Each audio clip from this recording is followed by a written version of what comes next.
అందరికీ నమస్కారం. తెలుగు వాయిస్ ఛానల్‌కి స్వాగతం. ఈనాటి మన కథ మనస్సాక్షి.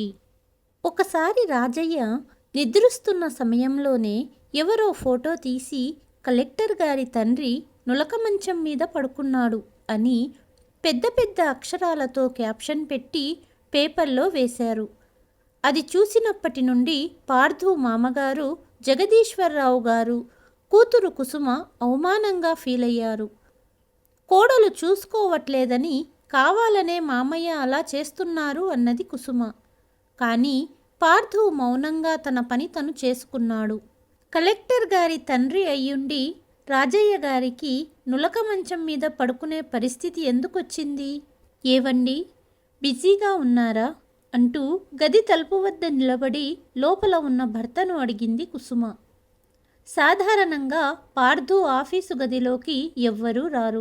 అలాంటిది కుసుమ వచ్చిందంటే ఏదో పని మీదే వచ్చుంటుంది అనుకున్న పార్థు చూస్తున్న ఫైల్స్ అన్నీ పక్కన పెట్టి, పర్వాలేదు చెప్పు కుసుమ, ఏంటి విషయం అని అడిగాడు. ఏమీ లేదండి అంటూ గదిలోపలికి వచ్చి, అది కోప్పడకూడదు అంటూ మామయ్య గారి విషయం మీతో మాట్లాడదామని అన్నది. కన్న తండ్రి విషయం గురించి అనగానే మాట్లాడేదేమీ లేనట్టు మళ్ళీ ఫైల్స్ అందుకున్నాడు పార్థు. ఎందుకంటే భార్య చెప్పబోయే విషయం తనకు తెలుసు. నిన్న తండ్రి ఫోటో పేపర్లో చూడగానే ఇంట్లో ఇలాంటి డిస్కషన్ ఏదో వస్తుందని పార్థు ముందుగానే ఎక్స్పెక్ట్ చేశాడు. కానీ తండ్రి విషయం గురించి మాట్లాడడానికి పార్థు సిద్ధంగా లేడు. భర్త విముఖతను కనిపెట్టిన కుసుమ, నేను అందుకే ముందే చెప్పాను కోప్పడొద్దని, కానీ ఒక్కసారి నా మాట వినండి. ఎవరూ లేని వాళ్ళల్లా ఈ వయసులో మామయ్య గారు ఎందుకు పని చేయడం? వ్యవసాయం అంటే అంత సరదా ఉంటే ఓ 5 మనుషుల్ని పెట్టుకొని వ్యవసాయం చేయించుకోవచ్చు కదా. ఈ వయసులో ఆయన ఎందుకు కష్టపడడం? చూసే వాళ్ళంతా కొడుకు కోడలు సరిగ్గా పట్టించుకోవట్లేదు, అందుకే ఆయన ఇంకా కష్టపడవలసి వస్తుందనుకుంటున్నారు. మీకైతే ఎలా ఉందో కానీ నాకైతే తల కొట్టేసినట్టుంది నలుగురిలో. ఈసారి గట్టిగానే చెప్పింది కుసుమ. భార్య మాటలకు నాన్న తన పొలంలో చెట్టు కింద ఓ నులక మంచం మీద పడుకుని ఉన్న ఫోటో నిన్న పేపర్లో పడింది.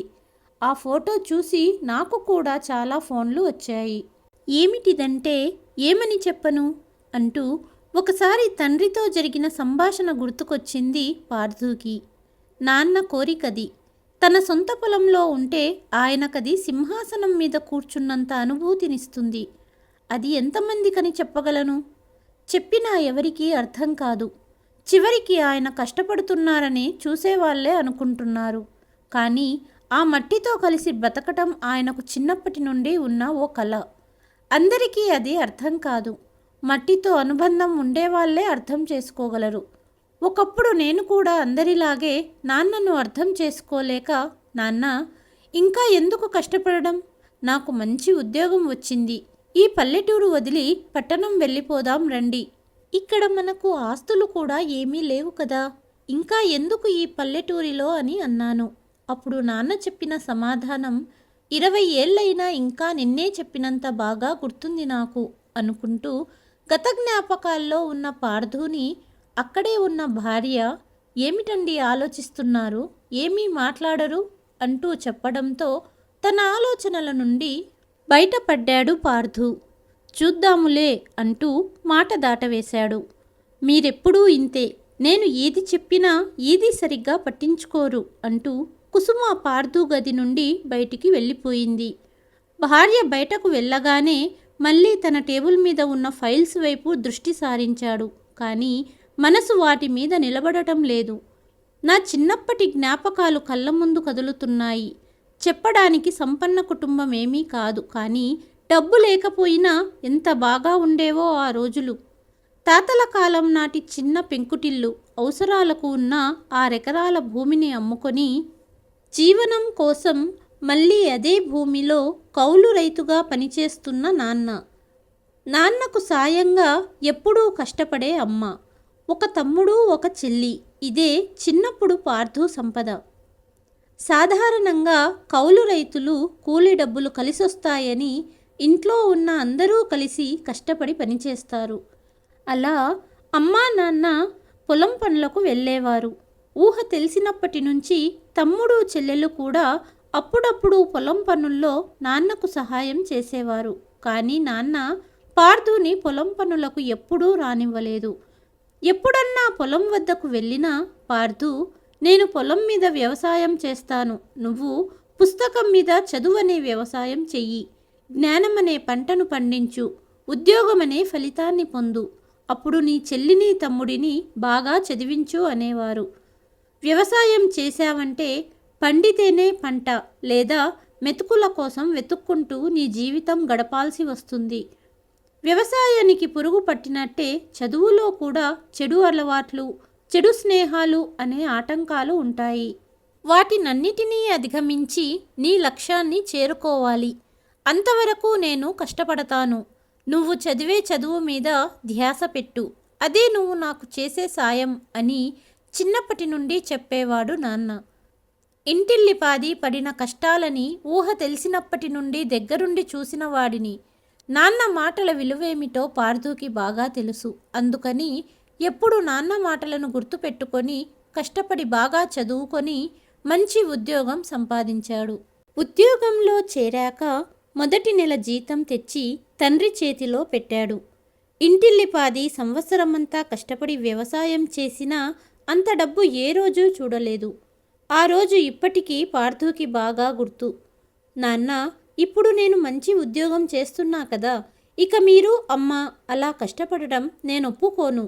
ఇక కౌలుకు పొలం తీసుకోవద్దు, నాతో పాటు పట్టణం వచ్చేయండి, హాయిగా అక్కడే అందరం కలిసి ఉందాం, అలాగే తమ్ముడు చెల్లెళ్లకు అక్కడే చదివించొచ్చు అన్న పార్థు మాటలకు తండ్రి చెప్పిన సమాధానం పార్థు ఎన్నటికీ మర్చిపోలేడు.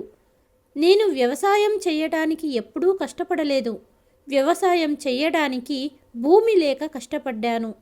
నాదంటూ చెప్పుకునే ఒక చిన్న మడి చెక్క ఉంటే చాలు, నాకదే పెద్ద ఆస్తి. తండ్రి మాటలను అర్థం చేసుకున్న పార్థు ఉద్యోగం వచ్చిన తర్వాత చెల్లిని తమ్ముడిని బాగా చదివించాడు. చెల్లికి పెళ్ళి అయిపోయింది, భర్తతో విదేశాలలో ఉంటుంది. అలాగే తమ్ముడు సాఫ్ట్వేర్ ఉద్యోగం చేస్తున్నాడు. పార్థు కొన్నాళ్లకు కాస్త డబ్బు సంపాదించాక తన చదువు కోసం అమ్ముకున్న తాత ముత్తాతల భూమిని కొని తండ్రి చేతుల్లో పెట్టాడు. అప్పుడు తండ్రి చెప్పిన మాటలు గుర్తుకు వస్తే ఇప్పటికీ పార్థు మనసు చలించిపోతుంది. నా జీవితంలో ఇటువంటి రోజు చూస్తాననుకోలేదురా పార్థు. నా అవసరానికి తాత ముత్తాతల నుండి వచ్చిన భూమి అమ్ముకున్న రోజు వాళ్ళందరికీ పాడే కట్టానన్న భావన మనసును చాలా బాధ పెట్టింది. తినే ముద్దని నా గొంతు దిగనిచ్చేది కాదు. రాత్రిళ్ళు పడుకున్నప్పుడు దిండు తడిచిపోయేలాగా ఎన్ని రాత్రిళ్ళు ఏడ్చానో ఆ దేవుడికే తెలుసు. కానీ నీకు నేనున్నాను అంటూ మళ్ళీ ఆ దస్తావేజులు నా చేతిలో పెట్టావురా పార్థు. చచ్చి నీ కడుపున పుట్టాలనుందిరా అని నాన్న చేతిలోని ఆ దస్తావేజులు మార్చి మార్చి చూస్తున్నప్పుడు కళ్ళ ముందు నాన్న పడ్డ కష్టం కనపడింది. జీతం డబ్బు చేతిలో పెట్టినప్పుడు కూడా నాన్న ఇంత సంతోషపడలేదు. కానీ ఒక రైతుకు ప్రీతిపాత్రమైనదేమిటో మొదటిసారిగా తెలుసుకున్నాను. నాన్న కష్టపడడం చూడలేక ఓసారి, నాన్న, ఈ వయసులో నీకెందుకంత కష్టం?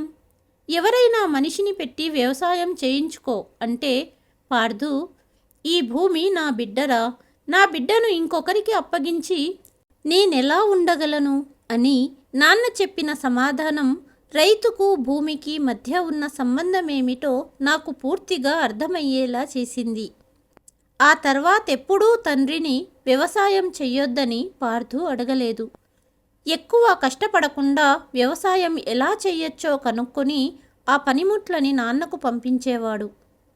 ఊర్లో రైతు సంఘం అని ఒక వాలంటరీ ఆర్గనైజేషన్ స్థాపించి రైతులకు ఉపయోగపడే కార్యక్రమాలు చేయిస్తున్నాడు పార్థు.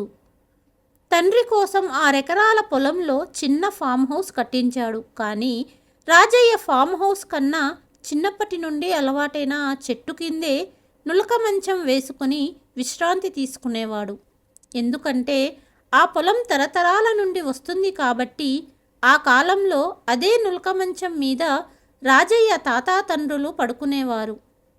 ఒకసారి అలా రాజయ్య నిద్రిస్తున్న సమయంలోనే ఎవరో ఫోటో తీసి కలెక్టరు గారి తండ్రి నులక మంచం మీద పడుకున్నాడు అని పెద్ద పెద్ద అక్షరాలతో క్యాప్షన్ పెట్టి పేపర్లో వేశారు. అది చూసినప్పటి నుండి పార్థు మామగారు చీఫ్ ఇంజనీర్గా రిటైర్ అయిన జగదీశ్వరరావు గారికి వియ్యంకుడు నులక మంచం మీద పడుకున్నాడంటే అవమానమే మరి. అందుకే తన కూతురుతో ఈ విషయం గురించి మాట్లాడడం గమనిస్తూనే ఉన్నాడు పార్థు. ఇలాంటి విషయాలు ఆయన నేరుగా అల్లుడితో చెప్పడు. చెబితే అల్లుడేమంటాడో అని ఆయనకు కంగారు. అందుకే కూతురితో చెప్పించడానికి ప్రయత్నిస్తున్నాడు. ఆయన బాధ ఆయనది మరి. అసలు సంబంధం రావడం చాలా తమాషాగా జరిగింది.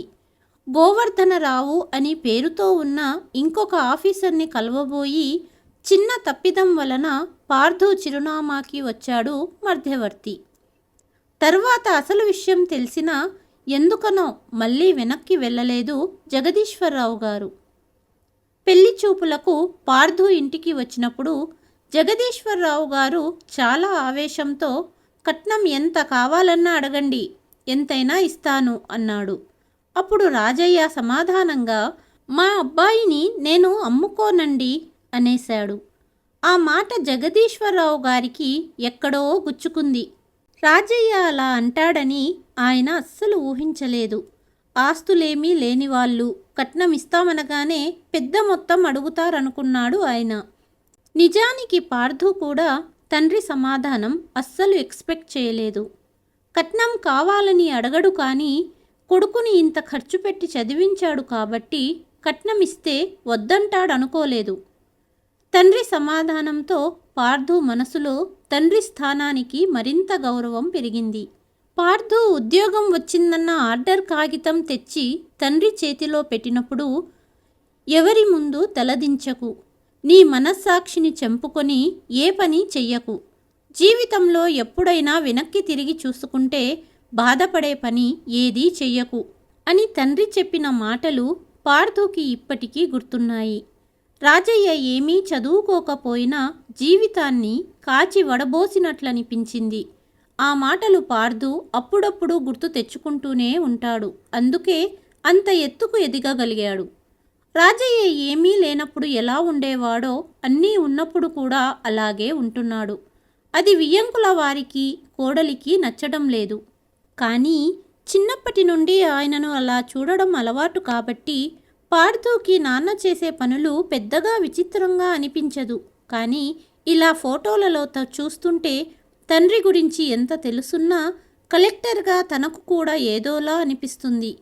అలాంటిది బయటి వాళ్లకు అయ్యో పాపం పెద్ద చదువులు చదివి కొడుకులు పట్టించుకోవట్లేదేమో, అందుకే ఆయన ఇంకా అలాగే ఉన్నాడు, ఈ వయసులో కూడా కష్టపడుతున్నాడు అని అనుకోవడంలో తప్పు లేదు మరి.